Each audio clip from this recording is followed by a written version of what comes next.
Hi friends, காராமணி gravy எப்படி செய்கிறதுன்னு பார்க்கலாம். ஓவர் நைட் சோக் பண்ண காராமணியை சால்ட் போட்டு நல்லா வேக வச்சுக்கோங்க. காராமணி நல்லா சாஃப்டாக வெந்ததுக்கப்புறம் ஒரு வானலில் ஆயில் ஊற்றிக்கோங்க. ஆயில் நல்லா சூடானது ஜீரகம் போட்டு ஜீரகம் பொரிஞ்சதும் வெங்காயம் போடுங்க. வெங்காயம் நல்லா ப்ரௌனிஷாக வதங்கினதுக்கப்புறம் இஞ்சி பூண்டு பேஸ்ட் போட்டு நல்லா வதக்குங்க.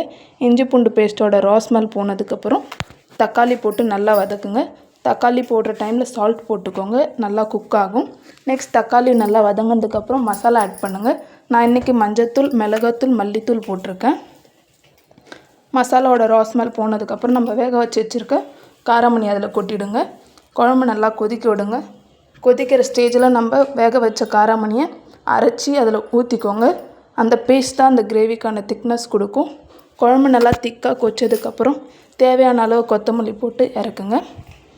இந்த கிரேவி ரைஸ் அண்ட் சப்பாத்திக்கு நல்ல காம்பினேஷனாக இருக்கும். ட்ரை பண்ணி பார்த்துட்டு கமெண்ட்டில் சொல்லுங்கள்.